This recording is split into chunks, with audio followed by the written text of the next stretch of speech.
Iran और America के बीच Hormuz की खाड़ी में बारूद की गंध फैल चुकी है। पूरा मिडिल ईस्ट एक ऐसे मुहाने पर खड़ा है जहां से वापसी का रास्ता नहीं दिखता। 2 हफ्तों का वो सीज फायर जिसे दुनिया ने बड़ी उम्मीदों से देखा था, अब बस चंद घंटों का मेहमान है। हॉर्मुज स्ट्रेट में अमेरिका की घेराबंदी ने ईरान का गला घोंट दिया है और ईरान ने भी साफ कर दिया है कि अगर उसकी नाकेबंदी नहीं हटी तो वो दुनिया की लाइफलाइन कहे जाने वाले इस रास्ते को पूरी तरह सील कर देगा। इजराइल, अमेरिका और ईरान के बीच ये जो तनाव है, ये किसी भी पल एक ऐसे महायुद्ध में बदल सकता है जिसकी तपिश पूरी दुनिया महसूस करेगी।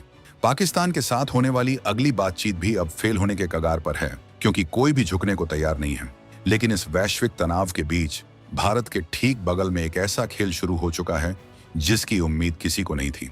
एक तरफ दुनिया महायुद्ध की आग में झुलसने को तैयार है और दूसरी तरफ नेपाल ने बिना किसी वजह के भारत से पंगा ले लिया है। नेपाल की बालन शाह सरकार ने कुछ ऐसे फैसले लिए हैं जिन्होंने दशकों पुराने रिश्तों की नींव हिला दी है। ईरान और अमेरिका के बीच जो जंग छिड़ी थी, उसके साथ ही नेपाल ने जो भारत के साथ पंगा किया है, उसने खुद अपने पैरों पर कुल्हाड़ी मार ली है। दुनिया जानती है कि नेपाल के खिलाफ भारत का सिर्फ एक, जी हाँ, सिर्फ एक फैसला नेपाल को घुटनों पर ले आएगा। नेपाल ऐसा बर्बाद हो जाएगा कि कई वर्षों तक उबर नहीं पाएगा। दोस्तों, नेपाल जिस तरह से बेवजह भारत से भिड़ा है, उसको लेकर रोज नए खुलासे हो रहे हैं जो दुनिया को हैरान कर रहे हैं। इसमें पड़ोसी देशों की साजिश तक शामिल हो सकती है, यहां तक कि चीन और अमेरिका जैसे देश भी। दोस्तों, क्या आपको पता है कि नेपाल ने भारत से आने वाले सामान पर जो सख्ती की है, उसके पीछे की असली कहानी क्या है? क्यों 100 नेपाली रुपये से ऊपर के हर सामान पर कस्टम ड्यूटी लगा दी गई है? ये सिर्फ एक नियम नहीं है, बल्कि भारत के साथ चल रहे उस भाईचारे पर सीधी चोट है जो सदियों से कायम था। नेपाल को शायद ये अंदाजा नहीं है कि जिस आग से वो खेल रहा है, उसमें सबसे पहले उसी का हाथ जलेगा। लेकिन सवाल ये है कि आखिर नेपाल की हिम्मत इतनी कैसे बढ़ गई? क्या ये सब बालन शाह की अपनी सोच है या फिर इसके पीछे किसी और देश का दिमाग काम कर रहा है? नेपाल की इस हरकत ने सीमावर्ती इलाकों में जो तनाव पैदा किया है, वो छोटा मोटा नहीं है। रक्सौल से लेकर बियरगंज तक व्यापार पूरी तरह ठप हो चुका है। भारत से जाने वाले तेल, मछली और जरूरी दवाओं पर नो एंट्री का बोर्ड लगा दिया गया है। ये सब तब हो रहा है जब नेपाल का बच्चा बच्चा जानता है कि वहां के चूल्हे भारत के सहयोग से जलते हैं। भारत के दान पुण्य और व्यापारिक रिश्तों के दम पर जो देश अपनी अर्थव्यवस्था चलाता है, वही आज भारत को आंखें दिखा रहा है। नेपाल की सड़कों पर अब विरोध के स्वर उठ रहे हैं। लोग परेशान हैं, लेकिन सरकार अपनी जिद पर अड़ी है। इस जिद का अंजाम क्या होगा? क्या नेपाल खुद को तबाह करने की राह पर निकल पड़ा है? नेपाल की इस नई राजनीति के पीछे का सच बेहद डरावना है। आपको समझना होगा कि कैसे नेपाल अब चीन और अमेरिका के बीच एक फुटबॉल की तरह इस्तेमाल होने जा रहा है। चीन की नजर नेपाल की सीमावर्ती जमीन पर है और वो धीरे धीरे उसे निगलने की तैयारी कर रहा है। दूसरी तरफ अमेरिका की नजर नेपाल के पहाड़ों में दबे उस खजाने पर है जिसे यूरेनियम भंडार कहते हैं। बालन शाह जिसे अपनी मजबूत नीति कह रहे हैं, वो असल में नेपाल की बर्बादी का डेथ वारंट हो सकता है। चीन का कर्ज का जाल इतना गहरा है कि एक बार कोई देश उसमें फंसा तो फिर बाहर निकलने का कोई रास्ता नहीं बचता।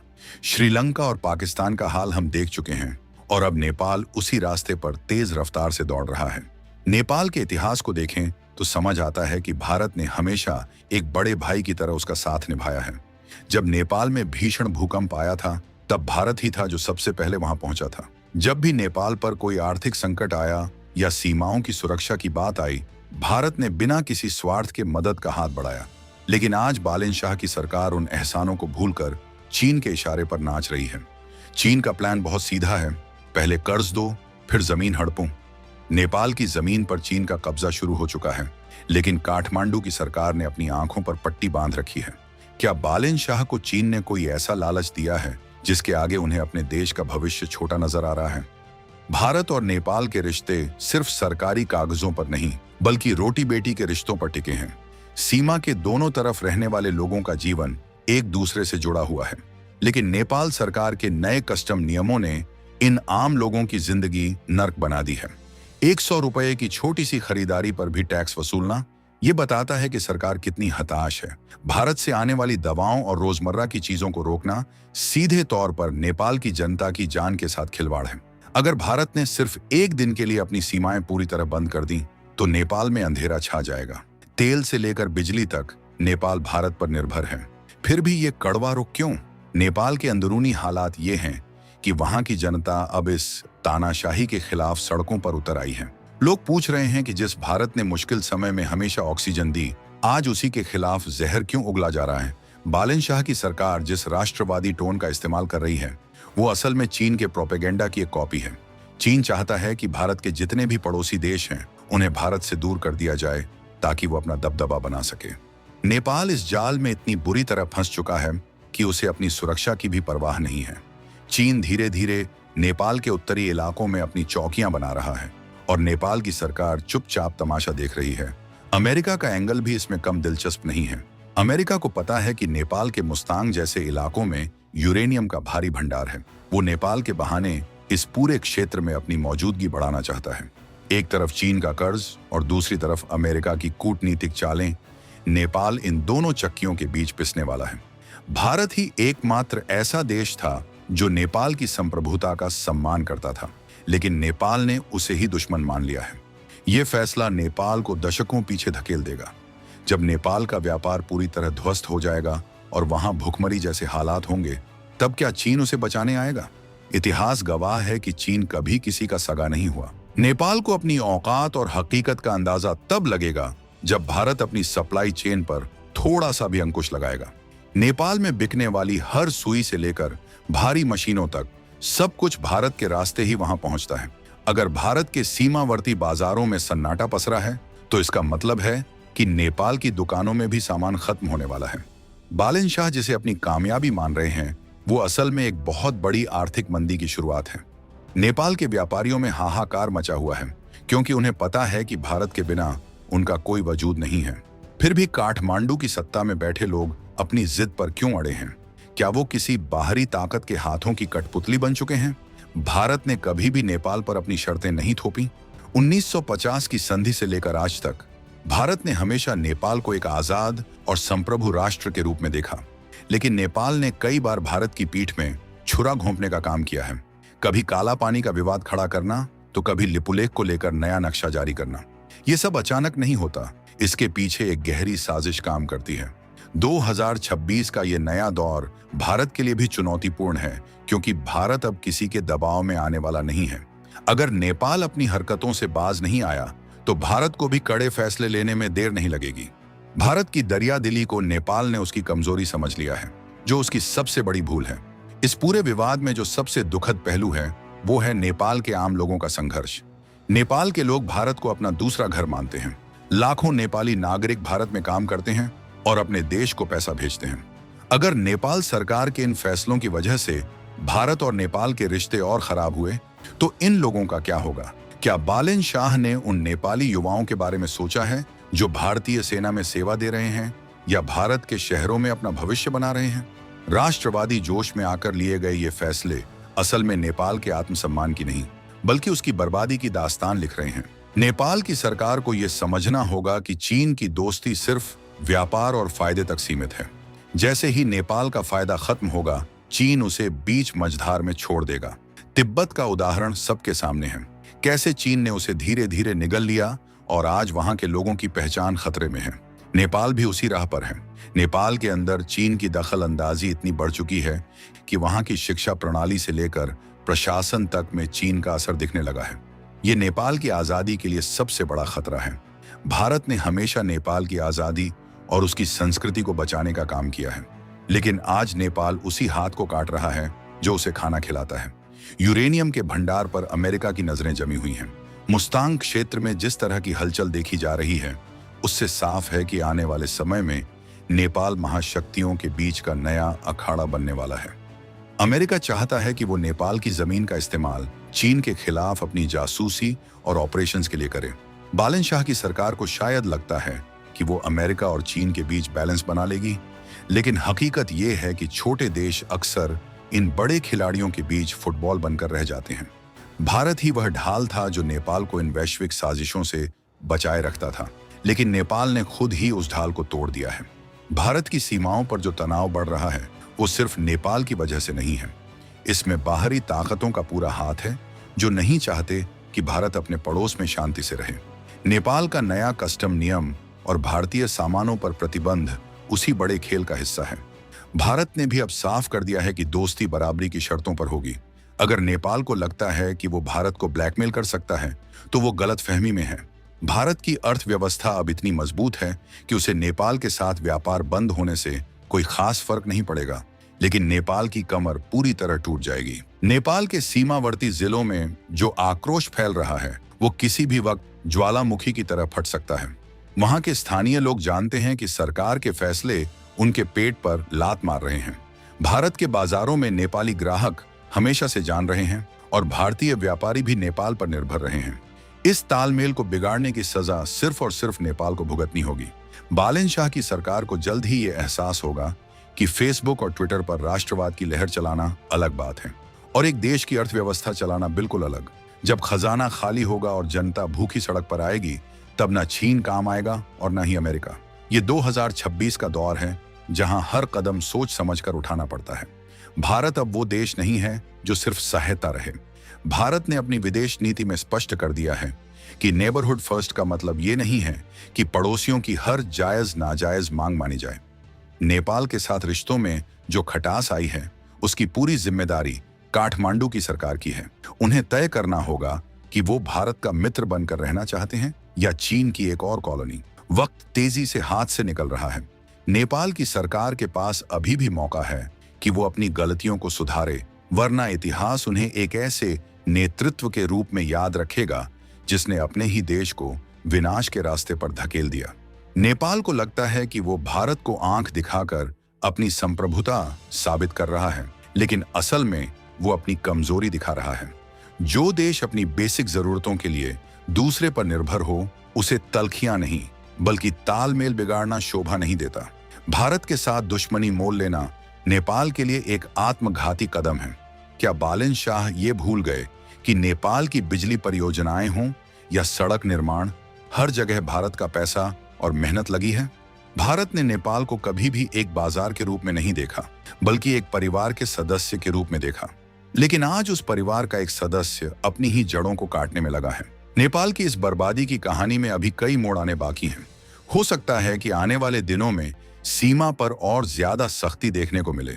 भारत भी अपनी सुरक्षा और हितों के साथ कोई समझौता नहीं करेगा। नेपाल को यह समझना होगा कि चीन जिस जमीन को अपना बताता है वो उसे कभी वापस नहीं करता। नेपाल की सीमावर्ती जमीन पर चीन का अवैध कब्जा इसके सबूत के रूप में सबके सामने है। फिर भी नेपाल की चुप्पी हैरान करने वाली है।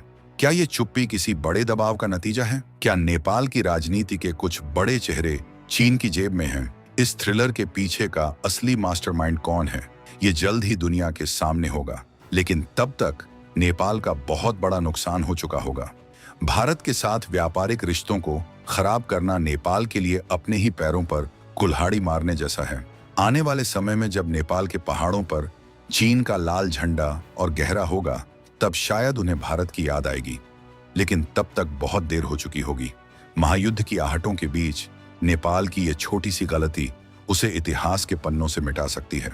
सस्पेंस अभी बरकरार है कि क्या नेपाल समय रहते संभलेगा या फिर विनाश का अगला अध्याय खुद ही लिखेगा।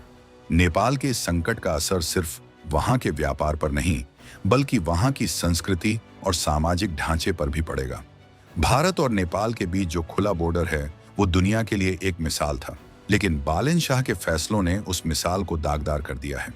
अगर ये सीमाएं पूरी तरह बंद हो गईं, तो नेपाल एक जेल की तरह बनकर रह जाएगा।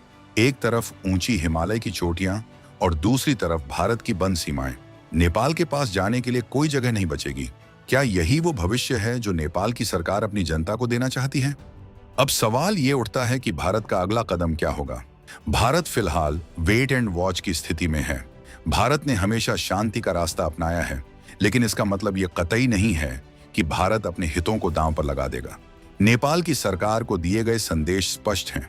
रिश्ते सम्मान से चलते हैं, एहसान फरामोशी से नहीं। नेपाल को अपनी नीतियों पर दोबारा विचार करना ही होगा, वरना 2026 का ये साल नेपाल के लिए एक काला अध्याय साबित हो सकता है। चीन की चालें और अमेरिका की नजरें, इन सब के बीच नेपाल का बचना तभी संभव है जब वो भारत के साथ कंधे से कंधा मिलाकर चले। ईरान और अमेरिका की जंग का असर पूरी दुनिया पर पड़ेगा, लेकिन नेपाल का ये खुद ब खुद पैदा किया गया संकट उसे अंदर से खोखला कर देगा। भारत के साथ तनाव का सीधा असर नेपाल के टूरिज्म पर भी पड़ रहा है। भारतीय पर्यटक नेपाल की अर्थव्यवस्था की रीढ़ हैं। जब भारतीय ही नेपाल जाने से कतराएंगे तो वहां के होटलों और बाजारों का क्या होगा? बालिन शाह की राष्ट्रवादी बयानबाजी पेट नहीं भर सकती।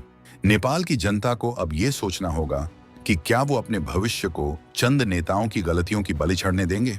नेपाल की इस पूरी कहानी में जो सस्पेंस है वो ये है कि क्या नेपाल जानबूझकर इस रास्ते पर चल रहा है या उसे धकेला जा रहा है? क्या बालिन शाह को पता है कि वो किस खतरनाक खेल का हिस्सा बन चुके हैं? आने वाले कुछ हफ्ते नेपाल के भविष्य के लिए बहुत महत्वपूर्ण हैं। अगर सीमा पर तनाव और बढ़ा तो इसके गंभीर परिणाम होंगे। भारत अपनी सीमाओं की सुरक्षा के लिए किसी भी हद तक जा सकता है। नेपाल को यह नहीं भूलना चाहिए कि उसकी सीमाएं भारत के लिए कितनी संवेदनशील हैं। इस राष्ट्रवादी टोन और आक्रामक नीतियों के पीछे छिपे असली चेहरों को बेनकाब करना जरूरी है। नेपाल की बर्बादी का ये जो खाका तैयार किया गया है उसमें भारत को विलेन दिखाने की कोशिश की जा रही है, जबकि हकीकत इसके बिल्कुल उलट है। भारत ने हमेशा नेपाल का हाथ थामा है, उसे गिरने से बचाया है, लेकिन आज जब नेपाल खुद ही खाई में कूदने को तैयार है तो भारत उसे कब तक बचाएगा? नेपाल को खुद अपनी सुरक्षा और अपने हितों के बारे में सोचना होगा। क्या वो चीन की एक कठपुतली बनकर खुश है? इस कहानी का क्लाइमैक्स अभी बाकी है। नेपाल के अंदरूनी हालात, वहां की जनता का विरोध और अंतर्राष्ट्रीय दबाव, ये सब मिलकर आने वाले समय में एक बड़ा विस्फोट कर सकते हैं। क्या नेपाल के नए पीएम अपनी कुर्सी बचाने के लिए देश को दांव पर लगा रहे हैं? क्या चीन ने उन्हें कोई ऐसा गुप्त आश्वासन दिया है जो नेपाल की बर्बादी की गारंटी है? इन सवालों के जवाब आने वाले वक्त में मिलेंगे, लेकिन एक बात साफ है, नेपाल जिस रास्ते पर है वहां से वापसी बहुत मुश्किल है। भारत और नेपाल के रिश्तों में आई ये दरार सिर्फ एक नियम की वजह से नहीं है, बल्कि ये विश्वास की कमी है जिसे जानबूझकर पैदा किया गया है। नेपाल की नई पीढ़ी को भारत के खिलाफ भड़काया जा रहा है ताकि वो चीन की तरफ झुक सकें। ये एक बहुत बड़ा मनोवैज्ञानिक युद्ध है जो नेपाल की धरती पर लड़ा जा रहा है। भारत को इस चुनौती से निपटने के लिए अपनी रणनीति बदलनी होगी। दोस्ती का हाथ बढ़ाना जरूरी है, लेकिन सीमाओं का सम्मान करना भी उतना ही अनिवार्य है। नेपाल के साथ चल रहा ये विवाद अब सिर्फ एक द्विपक्षीय मुद्दा नहीं रह गया है, बल्कि ये एक अंतर्राष्ट्रीय साजिश का हिस्सा बन चुका है। ईरान में युद्ध के बादल, होर्मुज में तनाव और नेपाल का भारत से पंगा, ये सब एक बड़ी तस्वीर के अलग अलग हिस्से हैं। दुनिया की नजरें भारत पर हैं कि वो इस स्थिति को कैसे संभालता है। भारत ने अपनी शक्ति और धैर्य का परिचय हमेशा दिया है, लेकिन अब समय आ गया है कि नेपाल को उसकी असलियत दिखाई जाए।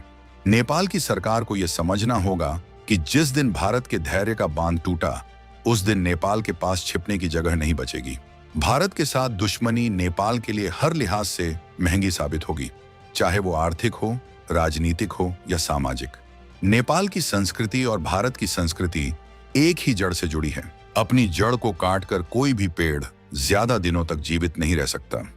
नेपाल भी उसी रास्ते पर है जहां वो अपनी ही जड़ें काट रहा है। इस थ्रिलर का अंत क्या होगा?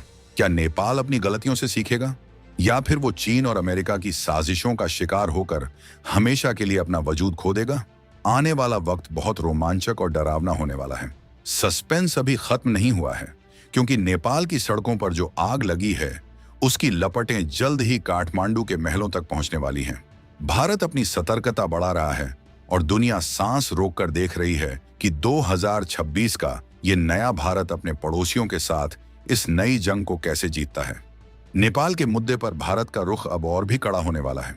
भारत ने स्पष्ट संदेश दे दिया है कि अगर हमारे हितों पर चोट की गई तो हम चुप नहीं बैठेंगे। नेपाल की बालिन शाह सरकार को अब यह तय करना है कि उन्हें भारत की दोस्ती चाहिए या चीन की गुलामी। ये चुनाव आसान नहीं है, लेकिन नेपाल का भविष्य इसी पर टिका है। क्या नेपाल इस जाल से निकल पाएगा? क्या वो फिर से भारत का वही भरोसेमंद दोस्त बन पाएगा जो वो कभी था, या फिर इतिहास के पन्नों में नेपाल की बर्बादी की एक नई दास्तान दर्ज होगी? ईरान के साथ चल रहे वैश्विक तनाव और मिडिल ईस्ट की अस्थिरता के बीच भारत के लिए नेपाल का ये मुद्दा एक अग्निपरीक्षा की तरह है। भारत को अपनी ऊर्जा और संसाधन दोनों को बहुत ही संतुलित तरीके से इस्तेमाल करना होगा। नेपाल की छोटी सी चिंगारी कहीं बड़ी आग ना बन जाए, इसके लिए भारत को कूटनीतिक और रणनीतिक दोनों स्तरों पर तैयार रहना होगा। सस्पेंस अभी भी बरकरार है कि आने वाले दिनों में नेपाल की तरफ से क्या नया पैंतरा फेंका जाएगा? इस पूरे घटनाक्रम में एक बात बिल्कुल साफ है, भारत अब झुकने वाला नहीं है। नेपाल को उसकी भाषा में जवाब देने की तैयारी पूरी हो चुकी है। अगर व्यापार बंद हुआ तो नुकसान नेपाल का होगा, अगर सीमाएं सील हुई तो घुटन नेपाल को होगी। भारत की विशालता और उसकी शक्ति को चुनौती देना नेपाल के लिए सबसे बड़ी गलती साबित होगी। 2026 की ये जंग अभी तो बस शुरू हुई है। आगे क्या होगा ये देखने वाली बात होगी। क्या नेपाल का ये राष्ट्रवादी गुब्बारा फटने वाला है, या फिर चीन के समर्थन से वो भारत को और भी परेशान करेगा?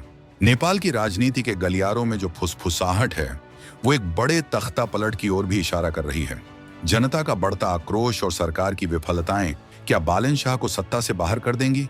क्या नेपाल की सेना इस मामले में हस्तक्षेप करेगी? सस्पेंस की परतें एक एक करके खुलेंगी। भारत की नजरें नेपाल की हर गतिविधि पर टिकी हैं। ये खेल अब बहुत बड़े लेवल पर पहुंच चुका है, जहां जीत सिर्फ उसी की होगी जिसके पास धैर्य और सही रणनीति होगी। भारत और नेपाल के रिश्तों का ये नया दौर कड़वाहट से भरा है, लेकिन ये कड़वाहट नेपाल ने खुद पैदा की है। भारत ने हमेशा बड़े दिल का परिचय दिया है, लेकिन जब बात देश के स्वाभिमान की हो तो भारत कभी समझौता नहीं करता। नेपाल की सरकार को इस बात का एहसास जल्द ही होने वाला है। इस पूरे एपिसोड का क्लाइमैक्स इतना जोरदार होगा कि किसी ने सोचा भी नहीं होगा। क्या नेपाल फिर से भारत की शरण में आएगा, या फिर वो हमेशा के लिए चीन की गोद में जाकर बैठ जाएगा? इस वीडियो का अंत एक बहुत बड़े सवाल के साथ हो रहा है। क्या नेपाल खुद को तबाह करने की कसम खा चुका है?